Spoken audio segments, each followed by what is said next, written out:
أفضل 10 أفلام مصرية كوميدية جديدة في 2025.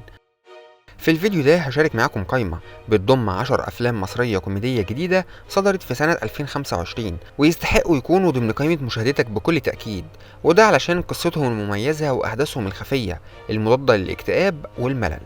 بس في البداية برشح ليك موقع موفيبيديا، وده موقع ترشيحات أفلام ومسلسلات خاص بينا ومتميز ورائد في نوعه، واللي أكيد إنه هيعجبك. وما تنساش برضو تصلي على النبي. ويلا بينا نبدأ قائمتنا. فيلم روكي الغلابة. تقدر تقول I'm disqualified لأي حاجة. ديسكواليفايد؟ نو واي، دي البادي جارد المفروض تحميه. الفيلم بتدور قصته حوالين روكي، واللي بتكون شغالة حارسة شخصية للدكتور ثابت، ولكن الدكتور بيتورط في صراع مع رجل أعمال عالمي عايز يهد مشروعه ويدمره، وساعتها بتدخل روكي معاه في رحلة مليانة مواقف وضحك وأكشن، وهي بتحاول تحميه بمساعدة شخصيات تانية. شفت جايب لك فين؟ الاندرتيكر. الفيلم من إخراج أحمد الجندي، ومن بطولة دنيا سمير غانم ومحمد ممدوح ومحمد ثروت وأحمد طلعت وبيومي فؤاد ومحمد رضوان. فيلم درويش بيهتفوا باسمك في الشوارع. الفيلم أحداثه بتدور لأربعينيات القرن اللي فات، وبتحكي عن درويش المحتال اللي عنده كاريزما عالية وبيعرف يخرج من أي ورطة بذكاء كبير، لكن حياته بتتقلب فجأة لما بيدخل في سلسلة أحداث غير متوقعة بتخليه يتحول من نصاب لبطل شعبي في نظر الناس. الفيلم من إخراج وليد الحلفاوي، ومن بطولة عمرو يوسف ودينا الشربيني ومحمد شاهين وطارق عماد ومصطفى غريب. لو مشيت في السكه دي ذنبك على جنبك. فيلم ماما وبابا. يا رب بابا وماما يحسوا ببعض. الفيلم قصته بتدور حوالين زوجين عايشين حياة شكلها مستقر، ولكن ما فيهاش تقدير كفاية من كل طرف للتاني. تلك مليون مره ما تعمليش الحركه دي، بتعصبني. ولما بيتعرضوا لحادثة غريبة بيلاقوا نفسهم في جسم بعض، فالزوجة بتبقى في دور الزوج والعكس. المفروض دلوقتي ان انت راجل البيت، يعني انت اللي بتصرفي علينا. وده بيخلق مواقف كوميدية كتير، وفي نفس الوقت بيخلي كل واحد فيهم يفهم التاني أكتر ويقدر معاناته، وده بيقربهم من بعض بشكل جديد. الفيلم من إخراج أحمد القيعي، ومن بطولة محمد عبد الرحمن وياسمين رئيس ووئام مجدي وحنان يوسف وخديجة أحمد. فيلم أحمد وأحمد. هو انت مش قايل لهم ان انت الساموراي؟ انت مين يا عم؟ ساموراي مين بس يا فندم؟ انت عملت كل الحاجات دي؟ الفيلم قصته بتدور حوالين أحمد، واللي بيكون راجع من الغربة علشان يعيش في مصر ويتجوز البنت اللي بيحبها، ولكن كل خططه بتتلخبط لما خاله أحمد بيتعرض لحادثة غريبة وبيفقد ذاكرته، وساعتها بيكتشف إن خاله مش شخص عادي زي ما كان هو فاكر، ولكنه زعيم لإمبراطورية جريمة خطيرة. ومن هنا بتبدأ رحلته جوه عالم مليان مفاجآت وضحك ومطاردات، وهو بيحاول ينقذ خاله ويكشف أسراره. الأوضة دي مش مفكرك بأي حاجة؟ انا مش فاكر بعرف اسوق ولا لا، اسوق انت يا احمد. الفيلم من إخراج أحمد نادر جلال، ومن بطولة أحمد السقا وأحمد فهمي وغادة عبد الرازق ورشدي الشامي وجيهان الشماشرجي. فيلم سيكو سيكو.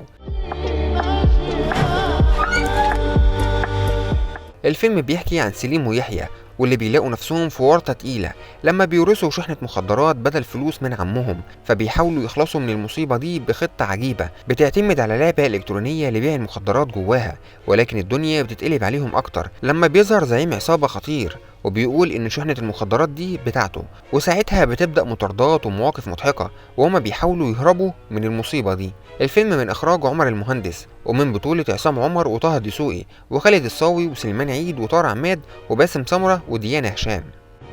فيلم الشاطر. ده بيلعب لعبه مش قدها. الفيلم قصته بتدور حوالين دوبلير محترف بينفذ المشاهد الخطيرة بدل النجوم، وانا هغلب معاكم، ده انا ضارب بويكا يا صيع.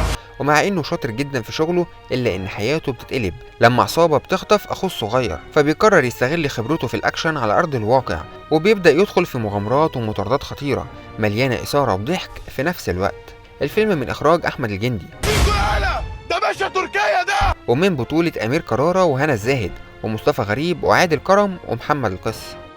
فيلم الحريفة 2. هنكسب. الفيلم بيكمل نجاح الجزء الأول مع نفس الروح الشبابية، وبيحكي عن ماجد وصحابه بعد ما كسبوا بطولة الحريفة وقرروا يستثمروا الفلوس في مشروع يخص الكورة، ولكن بتظهر قدامهم فرصة جديدة وهي منحة دراسية جوه جامعة أجنبية في مصر. هنلعب بجد ونجز ولا نقضيها طبل وشخاليل؟ ساعتها بيتحطوا في تحديات مختلفة عن اللي اتعودوا عليها، وبيواجهوا مغامرات جديدة بتغير حياتهم الشخصية والمهنية. الفيلم من إخراج كريم سعد، ومن بطولة نور النبوي وأحمد غزي ونور إيهاب وكزبرة وعبد الرحمن محمد. باجي بخلص الفينش في المقص بعد الماتش قالت تيجي نتعرف. فيلم الهنا اللي انا فيه. انت بتحبيني صح؟ ايوه طبعا، ودي فيها سؤال؟ انا عايزاكي تتجوزي جوزي. طلقني. نعم. القصة بتدور عن الدكتور أحمد، وده طبيب نفسي مشهور وعنده جمهور كبير متابعه على السوشيال ميديا بسبب النصايح اللي بيقدمها عن العلاقات الزوجية، ولكن حياته الخاصة غير كده تماما، لأنه عايش مع زوجة متسلطة والعلاقة اللي ما بينهم مليانة مشاكل. ولما أسراره بتتكشف وحياته بتتقلب بيتورط في مواقف كوميدية ومحرجة بتخليه يواجه التناقض الكبير بين اللي بيقوله الناس وبين حياته الشخصية اللي هو عايشها. الفيلم من إخراج خالد مرعي وبطولة كريم محمود عبد العزيز ودينا الشربيني وحاتم صلاح ومريم الجندي. فيلم نجوم الساحل. طالما بنعمل افخم حفله في الساحل. الفيلم بيركز على الحب ما بين شاب وبنت. الشاب بيكون من عيلة بسيطة، أما البنت بتكون من عيلة غنية عايشة في الساحل الشمالي، ولكن الفوارق الاجتماعية بتقف ضد علاقتهم، فالولد بيقرر إن هو يروح الساحل مع صاحبه علشان يقرب منها. يلا بقى مناظركم دي عشان انتوا لا انتوا شبهنا ولا احنا شبهكم. بره. وساعتها بيتعرضوا لمواقف كوميدية كتير بسبب اختلاف العوالم ما بينهم. الفيلم من إخراج رؤوف السيد ومن بطولة أحمد داش وميان السيد وعلي صبحي. فيلم الصفا ثانوية بنات.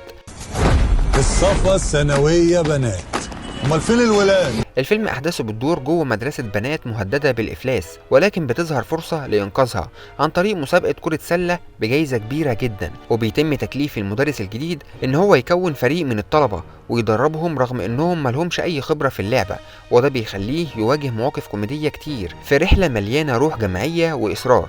الفيلم من إخراج عمرو صلاح ومن بطولة علي ربيع ومحمد أسامة ومحمد ثروت ولينا صوفيا وبيومي فؤاد وسارة الشامي. وبكده اكون وصلت لنهايه الفيديو، فلو وصلتوا معايا لحد هنا احب اقول لكم ما تنسوش تعملوا لايك وتشتركوا في القناه وتقولوا لنا ايه اكتر فيلم كوميدي عجبكم في الفتره الاخيره، وسلام.